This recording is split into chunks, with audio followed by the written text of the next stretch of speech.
அதிமுக கூட்டணியில் தொடர்ந்து இழுபறி என்பது நீடிச்சுக்கிட்டே இருக்குது. பீஷ்கோல் சென்னை வரதா இருந்தது ரத்தாகி எடப்பாடி பழனிசாமியே டெல்லிக்கு போயிட்டு பேச்சுவார்த்தை நடத்த போயிருந்தார். அது தமிழ்நாட்டில் தொகுதி பங்கீடு சம்பந்தமாக டெல்லிக்கு போயிருந்தாரு. அந்த சேம் டைமில் வந்து பிஎம்கே அன்புமணி போயிருந்தாரு, டிடிவி தினகரன் தனித்தனியாக போயிருந்தாங்க. என்ன பேச்சுவார்த்தை நடந்துச்சுன்னு தெரியல. பீஷ்கோல் சென்னை மீண்டும் வந்திருக்கிறாரு. இந்த தொகுதி பங்கீட்டில் எடப்பாடியோட செல்வாக்க காமிப்பாரா அல்லது பாஜக சொல்றதையே கேட்டுட்டு தன்னுடைய அடிமைத்தனத்தை காமிக்க போறாரா? அடுத்தது திமுக கூட்டணியில் வந்து சீட்டு ஒதுக்கப்படாமல் இருக்கக்கூடிய மார்க்சிஸ்ட் கம்யூனிஸ்ட் கட்சி, தேமுதிக, விடுதலை சிறுத்தைகள் கட்சி இவங்களுக்கு எத்தனை சீட்டு ஒதுக்கப்படும்? இது பின்னால் இருக்கக்கூடிய விஷயங்கள் என்ன? அடுத்தது விஜயனுடைய தாவேகா வந்து புதுச்சேரி வேட்பாளர்களை அறிவிச்சிருக்கிறாங்க. அந்த வேட்பாளரை கண்டு அஞ்சுவதற்கான காரணம் என்ன? இதுதான் இந்த வீடியோல நம்ம தெளிவா பார்க்க போறோம். ஆரம்பிக்கலாமா?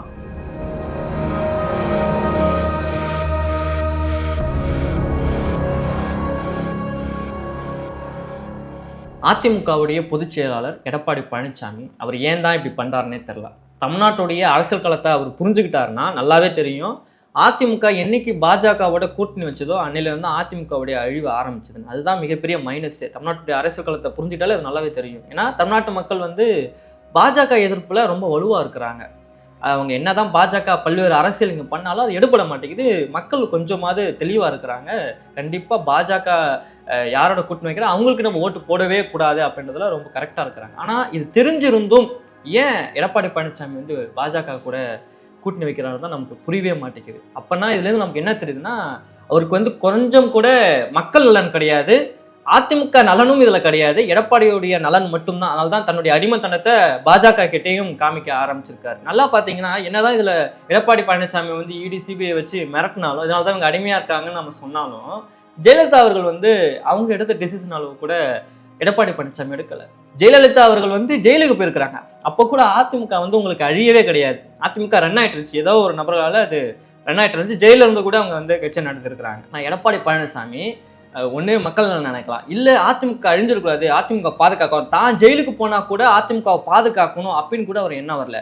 இப்படி தன்னுடைய முழு அடிமைத்தனத்தையும் அவங்க காமிச்சிட்டு இருக்கிறாங்க. அதிமுகன்ற ஒரு கட்சியே கிட்டத்தட்ட அழிஞ்சிரும் போல. அந்த கட்சியை இன்னைக்கு பாஜக கிட்ட ஒப்படைச்சிட்டாங்க.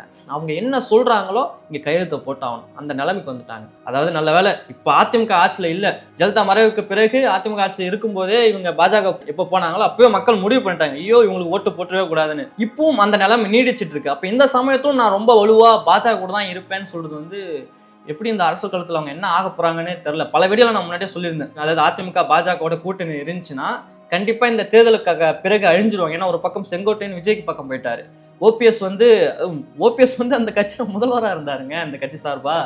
அவரு இப்ப இன்னைக்கு திமுகவுக்கு போயிட்டாரு. ஸோ இந்த தேர்தலுக்கு பிறகு கண்டிப்பா அதிமுக அழிஞ்சிடும் அப்படின்னு நம்ம எதிர்பார்க்கப்பட்டோம். ஆனா இப்ப நடக்கக்கூடிய நிலைமையை பார்த்தோம்னா அதிமுக தேர்தலுக்கு முன்னாடியே அழிஞ்சிடும் போல. அதாவது தொகுதி பங்கீடு சம்பந்தமா வந்து தமிழ்நாட்டில் பேச்சுவார்த்தை நடத்தல, டெல்லியில நடக்குது. பீஷ்கோல் சென்னை அவர் தான் இருந்தது, அவரு பயணத்தை ரத்து பண்றாரு. உடனே எடப்பாடி பழனிசாமி போறாருங்க. இவர் வந்து 4 வருஷம் முதலமைச்சராக இருந்திருக்காரு. இவர் வந்து பேச்சுவார்த்தைக்கு வந்து டெல்லி போயிருக்காரு. அந்த சேம் டைம்ல வந்து டிடிவி தினகரன் தனியா போய் பார்த்திருக்கிறாங்க, அன்புமணி போய் பார்த்திருக்காங்க. பேச்சுவார்த்தை அதிமுக பொதுச் செயலாளர் எடப்பாடி பழனிசாமி தலைமையில தானே நடக்கணும். இங்க திமுகவுக்கு அடுத்து வலுவா பார்க்கக்கூடிய கட்சி எது? அதிமுக தானே. அந்த பவரை இன்னைக்கு இழந்துட்டாங்கல்ல. அப்ப அந்த பேச்சுவார்த்தை வந்து இன்னைக்கு தமிழ்நாட்டில் நடக்கல.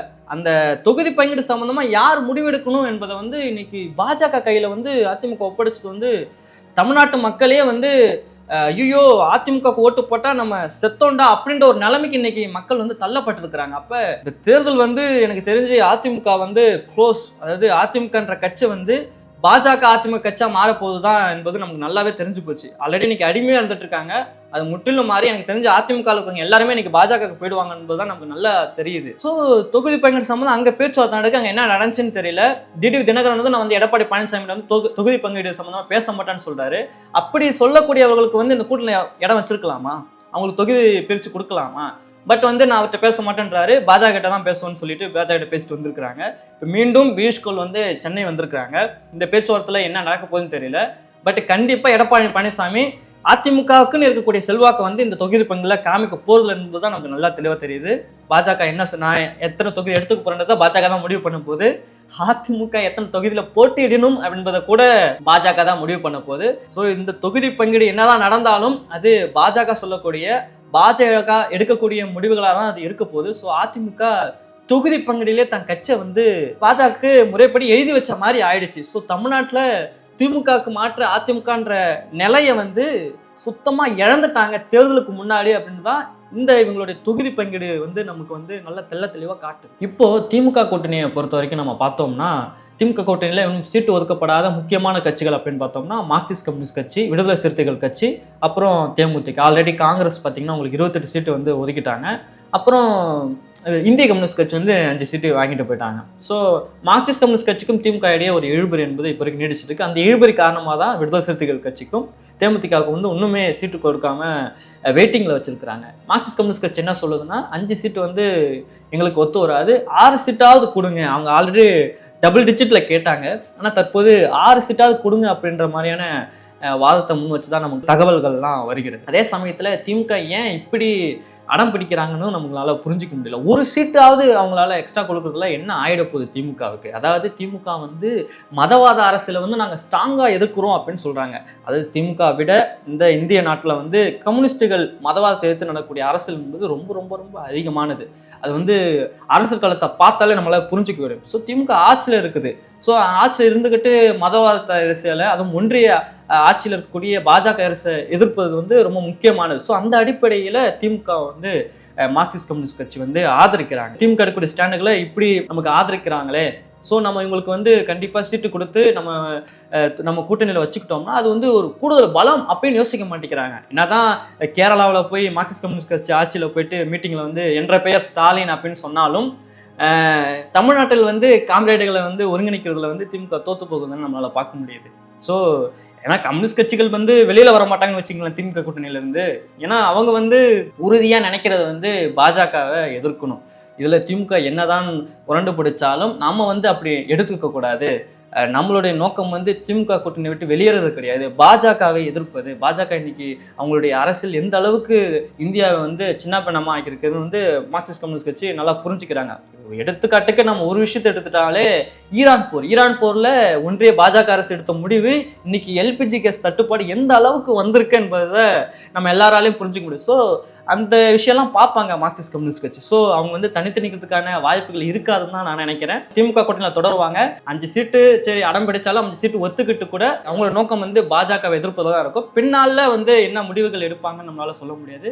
ஆனால் திமுக இதே மாதிரி சீட்டு ஒதுக்குவதில், அதாவது உங்களோட சேர்ந்து சண்டை போடக்கூடிய இந்த கட்சிகளுக்கு வந்து சீட்டு கொடுக்கறதுல பாரபட்சம் காமிச்சிங்கன்னா எதிர்காலத்தில் மக்கள் திமுகவை என்ன நினைப்பாங்கன்னு சொல்ல முடியாது. ஆல்ரெடி நீங்கள் 2016 மக்கள் நல கூட்டணியில் வந்து மார்க்சிஸ்ட் கம்யூனிஸ்ட் கட்சி இருக்கும்போது திமுகவுக்கும் வந்து பெரிய அடி, அவங்களால ஆட்சி பிடிக்க முடியல. ஆல்ரெடி ஆட்சியில் இல்லை, அதுலேயும் அவங்களால ஆட்சியை பிடிக்க முடியல. அதுக்கு முக்கிய காரணம் கம்யூனிஸ்ட் கட்சிகள் இல்லாது. ஏன்னா மக்கள் எப்பயுமே யோசிப்பாங்க இந்த தேர்தலில் கம்யூனிஸ்ட் கட்சிகள் வந்து எந்த பக்கம் நிற்கிறாங்க அப்படின்னு சொல்லிட்டு. ஏன்னா கம்யூனிஸ்ட் கட்சியில் பற்றி மக்களுக்கு நல்லா தெரியும். அவங்க மக்களுக்காக போராடக்கூடியவங்க, நல்ல அரசியலை பேசக்கூடியவங்க, விரிவாக எல்லா விஷயங்களையும் பார்க்கக்கூடியவங்க, பொருளாதார ரீதியாக மக்கள் நலன்லாம் யோசிப்பாங்க. ஸோ அவங்க எந்த கூட்டணியில் இருக்கிறாங்க அப்படின்னு யோசிப்பாங்க. இப்போ இவங்களோட இருக்காங்கன்னா கண்டிப்பாக நம்ம இந்த சமயத்தில் இவங்களுக்கு தான் ஓட்டு போகிறது நல்லது அப்படின்னு வந்து கண்டிப்பாக மக்கள் வந்து திங்க் பண்ணுவாங்க. அப்போ இன்னைக்கு வந்து திமுக அதெல்லாம் கணக்கு எடுத்துருக்கல. ஆனால் மார்க்சிஸ்ட் கம்யூனிஸ்ட் கட்சி அதை எடுத்துக்குது. பாஜகவை நம்ம எதிர்ப்பில் உறுதியாக இருக்கணும்.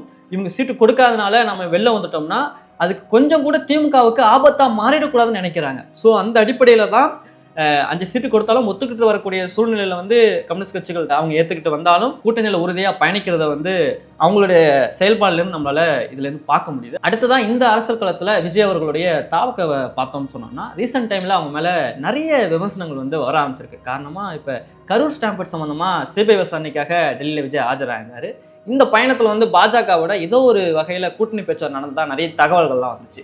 பின்னால் வந்து தாவக்க வந்து அது என்னதான் மறுத்து பேசினாலும் மக்கள் மத்தியில் தாவக்க வந்து ஒருவேளை பாஜகவோட கூட்டணி வச்சிருக்காங்கன்ற ஒரு சந்தேகத்தையும் எழுப்புது. காரணம் சமீபத்தில் விஜய் ஏறின மேடைகளில் வந்து பாஜகவை வந்து விமர்சிக்கிறது வந்து குறைஞ்சிருக்குன்றது சொல்கிறத விட பாஜக வந்து விமர்சிக்கவே இல்லை, பாஜகன்ற வார்த்தையை பயன்படுத்தலை. அதாவது தாவக்க வந்து தன்னை கொள்கை எதிரியாக யாரை காமிக்கிறாங்கன்னா பாஜக காமிக்கிறாங்க, அரசியல் எதிரியாக திமுக காமிக்கிறாங்க. ஆனால் திமுக மட்டுமே விமர்சிக்கிற தாவேக்கா பாஜக விமர்சிக்கிறது வந்து குறைஞ்சிருக்கு. பேரையும் பயன்படுத்தல்ன்றது பல்வேறு சந்தேகத்தையுமே எழுப்புது. அதாவது திமுகவுக்கு அடுத்தபடியாக பலமாக இருக்கக்கூடிய கட்சி இது அதிமுக. அதிமுக கூட்டணி வச்சிருக்கிறது யாரு? பாஜக. அப்போ அவங்க அரசியலை வந்து நீங்கள் விமர்சிக்காமல் எப்படி நீங்கள் மக்களை கவர போறீங்கன்ற ஒரு கேள்வி இருக்கு இல்லையா? அதாவது திமுக இன்னைக்கு வந்து பயங்கர பலத்தோட இந்த தேர்தலை சந்திக்கிறாங்க. அப்படி இருக்கும்போது திமுக அதிருப்தியை மட்டும் நீங்கள் வந்து ஓட்டா வாங்கினீங்கன்னா எப்படி உங்களால் குறைஞ்சபட்ச ஓட்டு சதவீதத்தை கூட வாங்க முடியும்? அப்போ அதுக்கு அடுத்தபடியாக இருக்கக்கூடிய அதிமுக அரசியல் நீங்கள் விமர்சிக்கணும், பாஜக அரசியலை விமர்சிக்கணும். அப்போ அப்போ அதை விமர்சிக்காமல் நீங்கள் அரசியல் பண்ணுறது வந்து இவர் ஏதோ ஒரு வகையில் பாஜகவோட கூட்டணி வைக்கிறான்ற ஒரு சந்தேகத்தை தான் எழுப்புது. இதை உறுதிப்படுத்தும் விதமாக புதுச்சேரி சட்டமன்ற தேர்தலில் தாவேக்காவினர் போட்டியிடக்கூடிய வேட்பாளர்கள் பட்டியலை அறிவிச்சிருக்காங்க. அந்த பட்டியலை பார்க்கும்போது எல்லாருமே நடுங்க வைக்கிது. இவங்க கன்ஃபார்ம் வந்து பாஜகவோட அண்டர் கிரவுண்ட் டீலிங்கில் இருக்காங்க தான் அப்படின்ற ஒரு விஷயத்த நமக்கு தெளிவுபடுத்துது. நான் வேட்பாளர் லிஸ்ட்டை படிக்கிறேன், உங்களுக்கே அது தெரிய வரும் என்பது தான். சாமிநாதன்றவர் பாஜக முன்னாள் எம்எல்ஏ லாஸ்பேட்டையில் போட்டிடுறாரு. அப்புறம் அசனான்றவர் அதிமுகவுடைய முன்னாள் எம்எல்ஏ காரைக்கால் தெற்கில் போட்டிடுறாரு. அப்புறம் சாய் சரவணகுமார், இவர் வந்து பாஜகவுடைய முன்னாள் அமைச்சர் திருப்புவனையில் போட்டிடுறாரு. அப்புறம் ராமுன்றவர் பாஜக முன்னாள் நிர்வாகி மணவெளியில் போட்டிடுறாரு. அப்புறம் பிரகாஷ்குமார் சுயேட்சை எம்எல்ஏ, இவர் பாஜக ஆதரவாளர், இவர் வந்து முத்தியால்பேட்டையில் போட்டிடுறாரு. அப்புறம் அதிமுகவுடைய முன்னாள் எம்எல்ஏ பெரியசாமி நெட்டப்பாக்கம்ல போட்டிடுறாரு. இங்கே எல்லாருமே அதிமுக பாஜக, மோஸ்ட் ஆஃப் இதில் பாஜகவை சேர்ந்தவங்களா இருக்கிறாங்க. அப்போ இதுலேருந்து நம்ம நல்லா தெரியுது தாவேக்கா வந்து ஏதோ ஒரு வகையில் பாஜகவோட தொடர்பு வச்சிருக்காங்க, கள்ள தொடர்பு வச்சிருக்கிறாங்க என்பது. ஸோ இதுதான் இந்த அரசியல் களத்துலேருந்து தாவேக்காவை நம்மளால் புரிஞ்சிக்க முடியுது. நான் இப்போது திமுக கூட்டணியை பற்றி பேசினேன், அதிமுக கூட்டணியை பற்றி பேசினேன், தாவேக்கா பற்றி பேசினேன், இவங்களோட அரசியலும் அது மீதான கருத்துகளும் பேசினோம். தொடர்ந்து இந்த அரசியல் களத்தை புரிஞ்சிக்க டைலாக் தமிழ் சேனலை ஃபாலோ பண்ணுங்கள், சப்ஸ்கிரைப் பண்ணுங்கள். தொடர்ந்து உங்களோட நான் பேசுகிறேன். நன்றி, வணக்கம்.